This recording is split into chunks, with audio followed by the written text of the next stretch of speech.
berakhlak kepada Allah. Padahal kewajiban kita sebagai orang beriman yang pertama itu dalam soal akhlak, berakhlak kepada Allah, menyembah hanya kepada Allah, tidak menyembah selain Allah, beriman kepada Allah, melaksanakan perintah Allah, menjauhi larangan Allah. Ini semuanya termasuk cara kita berakhlak kepada Allah. Yang kedua, akhlaknya itu akhlak kepada Sayyiduna Muhammad sallallahu alaihi wasallam. Apa contohnya? Contoh nggih Pak, Bu, ini contoh kecil-kecilan. Contoh, kita kan sering nggak ngadakan acara maulidan. Sering nggih? Sering. Di mana biasanya? Di musola, di masjid, di aula, di lapangan dan sebagainya. Apa yang dibaca? Maulid, sholawat, ada Al-Qur'annya kan? Laqad ja'akum rasulun min anfusikum azizun alaihi ma anittum harisun alaikum bil mu'minina raufur rahim. Membaca sholawat, alhamdulillah, atau membaca fasal maulid, alhamdulillahil gawi sultanu. Dan kemudian kita yakin bahwa ruhaniyah, ruhnya Nabi itu hadir di tengah-tengah pembacaan maulid. Tapi terkadang mohon maaf, ada di antara kita ini ketika maulidan gak menerapkan akhlak kepada Rasulullah. Apa contohnya? Ketika acara maulidan, ngapunten mohon maaf banget, kita sambil apa nih Pak? Menghisap, ahli hisap. Padahal saat kita sedang dalam keadaan berada di acara maulid, kita yakin, ditanya, yakin nggak sampeyan kalau ruhnya Nabi itu hadir? Yakin. Tapi kenapa kok kita kurang berakhlak? Ketika acara maulidan, kita kemudian menunjukkan sikap kurang sopan. Saat acara maulidan, kita rokokan. Pak, Bu, saya bukannya melarang rokokannya. Saya nggak melarang. Tapi mbok jangan pas acara maulidan. Ngoten lho, Bu. Kalau jenengan atik mau rokokan di tempat di luar maulid, saya tidak melarang, juga tidak menyarankan, tidak nyuruh, nggak ngelarang juga. Tapi tolonglah kalau pas acara maulid, kita pingin pas acara gini kita tunjukkan bagaimana akhlak kita kepada Rasulullah, dengan sementara bagi yang merokok stop dulu untuk merokok. Jadi ngono nggih Pak, Bu. Jadi itulah diantara cara berakhlak kepada Rasulullah. Yang ketiga, akhlak kepada sesama orang-orang beriman atau sesama orang-orang yang walaupun dia tidak beriman kepada Allah Subhanahu wa taala. Misalnya berakhlak kepada sesama para santri dan santriwati LKSA Raudhah Insan Kamil. Wajib enggak berakhlak kepada guru ustadz ustazahnya? Wajib apa mboten? Santri-santri jawab sing banter, wajib apa enggak berakhlak kepada guru? Wajib. Kebanteran niki. Kaget aku ini. Wajib berakhlak kepada ustadz dan ustazahnya. Teman iki ustazah juga ada atau ustadz aja di sini? Ustadz, ustazah atau ustadz aja di sini yang Bu Khairia yang ngajar? Gurunya laki saja atau perempuan atau dua-duanya? Laki saja ya. Wajib berakhlak kepada ustadznya. Nah, dikisahkan ini Pak, Bu, ya, yang punya anak atau para santri, mari kita simak bagaimana akhlaknya seseorang kepada gurunya. Dikisahkan, ada seorang ulama dari Bukhara. Bukhara itu salah satu wilayah yang sekarang masuk di wilayah Uzbekistan. Ya, Bukhara, tempat kelahiran Imam Bukhari. Dulu dikisahkan ada seorang ulama mengajar di sebuah masjid, ngajar, kemudian ada sebuah kebiasaan aneh, yang mana ulama ini, ibu bapak, ketika tengah-tengah ngajar, seringkali dia itu tiba-tiba berdiri, habis ngajar ya, misalnya ngajar, Aqidatul Awam misalnya, abda'u bismillahi warahmani wabirrahimi daimil ihsani, memoroh berdiri, lalu duduk lagi, terus ngajar lagi, misalnya ngajar zubat atau apa, berdiri lagi, Begitu sering melakukan hal yang semacam ini. Para muridnya ini merasakan keganjilan. Apakah ada pakunya mungkin atau mungkin sakit atau seperti apa kok tiba-tiba gurunya ini sering berdiri duduk. Maka suatu saat para santrinya ini tanya kepada gurunya, maaf Tuan Guru, panjenengan ini sering kami lihat itu ada hal yang mengganjal. Kok sering ngajar berdiri lagi, duduk, terus nanti nggak lama berdiri lagi. Apa kata jawabannya ini? Jawaban gurunya ini, ulama ini mengatakan, karena ketika saya tengah-tengah mengajar, saya sering seperti itu sebab saat sedang mengajar, terkadang saya itu sering melihat anaknya guru saya itu lewat di depan pintu masjid, kelihatan. Maka saya berdiri untuk menghormati guruku yang bernama Asy-Syaikh Fakhruddin Al-Irsyabandi. Allahumma shalli ala Muhammad. Ini anak gurunya para jamaah, bukan gurunya nih, belum gurunya. Baru anaknya saja ketika lewat, ini kemudian dia berdiri. Begitu anaknya nggak kelihatan, duduk lagi. Nanti kelihatan, berdiri lagi. Subhanallah. Kenapa? Karena dia menghormati, bukan dilihat, bukan ini sebagai anak kecil, bukan. Tapi ini dia melihat ini adalah anaknya guruku, maka saya pun juga harus menghormatinya. Allahumma sholli ala Muhammad. Makanya para jamaah memiliki wonten tiang itu Arudam. Ada orang Madura di sini. Dari Madura ada di sini? Ada ya, banyak. Okay. Tadi saya kakaknya Ustazah Khairia di Madura ya tinggalnya ya. Enggak, kakak jenengan kan di Madura di Sampang ya? Iya, dari Madura di Madura tinggalnya itu cerita. Beliau dari Sampang. Kemudian juga datang ke sini bersama kita untuk memperingati Maulid Nabi Muhammad Shallallahu Alaihi Wasallam. Ibu bapak, saya dulu itu dapat cerita dari guru saya Kiai Haji Hasanuddin Gubuk Kelakah Tumpang. Beliau ini juga orang keturunan Madura juga ya. Hasanuddin cerita, biyen iki santri Madura itu luar biasa lek hormat ambek guru nih.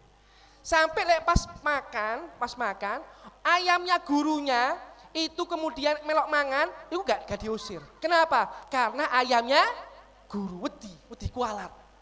Saking hormatnya dengan gurunya sampai ayamnya melok nemplok mangan, gak diusir, dibiarkan. Takzim kepada gurunya. Tapi kata beliau, lek saiki beda maneh. Ya tetep takzim. Cuma lek ono ayam guru nih, ya disembelih ya dipangan. Terus ditakoi, loh kok dimakan? Apa jawabannya? Ilmunya saja diikhlaskan, apalagi cuma ayamnya. Ngoten nggih Pak. Bedone santri sing biyen ambek santri zaman now, zaman old sama zaman now. Jadi para jamaah intinya apa? Intinya berakhlak kepada guru itu merupakan sebuah hal yang harus kita lakukan.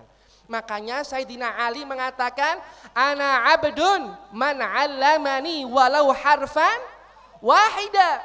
Kata beliau, aku adalah budak sahayanya orang yang pernah mengajarkan walaupun satu ilmu kepadaku. Sampai para jamaah dikisahkan dalam kisah yang lain, ada suatu saat Imam Syafi'i. Imam Syafi'i ini jalan bersama para muridnya. Kita tahu ya, Imam Syafi'i ini seorang mufti, bukan namanya mufti, mujtahid besar, imam besar, ya. Jalan, tiba-tiba ada seorang pria tua yang bajunya kucel. Lalu beliau hampiri, kemudian beliau ambil, pegang tangannya, dicium, terus dirangkul Pak. Ambil lek jarine wong zaman saiki itu cipiki, cium pipi kanan, cium pipi kiri, dicium tangannya, terus diambung rangkulan. Para santrinya, muridnya ini heran. Siapa bapak tua ini yang penampilannya kucel, kumel ini, kok tangannya dicium oleh guru kita, seorang ulama besar. Padahal penampilannya ini bukan penampilan seorang ulama yang orang tua ini. Maka ditanya setelah pergi, kemudian ditanya, wahai Imam Syafi'i, siapa beliau ini? Maka apa kata Imam Syafi'i? Ini orang yang dulu pernah mengajarkan satu ilmu, satu kalimat kepadaku. Apa yang beliau ajarkan kepada engkau wahai Tuan Guru?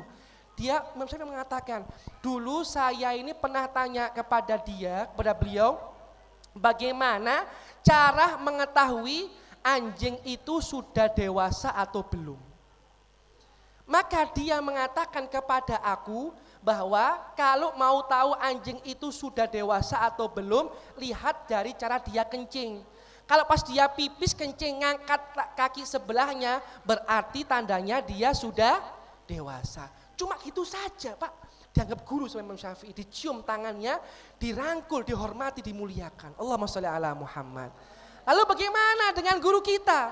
Bukan hanya soal anjing kecil, cara membersihkan najis mughalladhah, cara baca Al-Quran, cara bersuci, cara zakat, cara haji, mengajarkan ini, mengajarkan ilmu, bukan 1-2 ilmu, bahkan puluhan ilmu, ribuan huruf diajar kepada kita sebagai muridnya, maka tentu kita sangat harus memberikan akhlak yang baik kepada para guru-guru kita. Nah, para jamaah rahimakumullah, siapa saja orang yang berakhlak kepada Allah, berakhlak kepada Rasulullah, dan berakhlak kepada sesamanya, khususnya para santri kepada gurunya, maka kata Nabi, dia adalah orang yang tempat duduknya di surga nanti dekat denganku, kata beliau Sayyiduna Muhammad sallallahu alaihi wasallam. Mudah-mudahan kita semuanya termasuk orang-orang yang diberi taufik oleh Allah untuk senantiasa mengindahkan akhlak kita, sehingga kita termasuk orang-orang yang berkumpul bersama Habibuna Muhammad sallallahu alaihi wasallam. Amin ya rabbal alamin. Sehingga yang nomor 1, amalan supaya dikumpulkan bersama Nabi Muhammad sallallahu alaihi wasallam. Ya apa? Lanjut napa cukup? Aku sing luwe iki. Lanjut iki. Ya, temenan iki Ibu. Engko ojo ndek ati engko ngruntel lho ya. Gak enak aku ambek jenengan. Alhamdulillah, mudah-mudahan insyaallah Ibu Bapak selama duduk di tempat ini pahalanya diberi yang terbaik oleh Allah Ta'ala. Niku sing nomor setunggal supaya kita bisa dikumpulkan bersama Nabi berakhlak yang mulia, berakhlakul karimah. Yang nomor 2 para jamaah, bagaimana cara supaya dapat berkumpul dengan Nabi, mendapat tempat duduk yang dekat dengan Nabi? Amalan yang kedua, ayo banyak-banyaklah membaca sholawat. Sallallahu ala Muhammad sallallahu alaihi wasallam, sallallahu ala Muhammad sallallahu alaihi wasallam. Anta syamsun, anta badrun, anta nurun fawqa nurin. Anta syamsun, anta badrun, anta nurun fawqa nurin.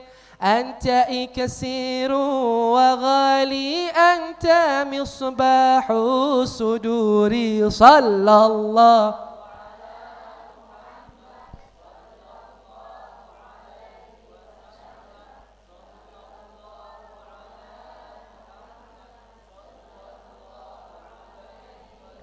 Allahumma salli ala Sayyidina Muhammad wa ala ali Sayyidina Muhammad. Jadi para jamaah, Nabi menyampaikan amalan. Kalau ibu bapak umatnya mengamalkan amalan dengan banyak membaca sholawat, walaupun dia terpisah oleh jarak waktu yang lama 1400 tahun lebih, tetapi kalau dia banyak baca sholawat, insya Allah dia akan menjadi orang yang tempat duduknya di akhirat dekat dengan beliau sallallahu alaihi wasallam. Nabi mengatakan, inna awlan nasi bi yaumal qiyamah aktsaruhum alayya shalah. Sesungguhnya orang yang paling dekat denganku tempat duduknya di hari kiamat adalah orang yang paling banyak membaca sholawat. Berapa banyak kita baca sholawat? Semampu yang kita bisa lakukan. Kalau misalnya 24 jam, dari 24 jam itu misalnya jenengan bisa membacanya setengah, silakan. lebih banyak lagi silakan, lebih banyak lagi silakan. Kata Nabi, semakin banyak orang baca sholawat, kata beliau, idzan yukfa hammuk wa yughfar dzambuk, maka kesedihanmu, kegelisahanmu, kegundahanmu akan dienyahkan oleh Allah Ta'ala, akan dihilangkan oleh Allah, dan dosa-dosamu akan diampuni oleh Allah Subhanahu wa Ta'ala. Nah, makanya ibu bapak, kalau kita punya masalah, curhatnya jangan di Facebook tadi itu. Kalau punya masalah rumah tangga, jangan di-share di WhatsApp. Malu, aib kok di-share di media sosial. Iya kan? Saya sedang galau, saya sedang risau.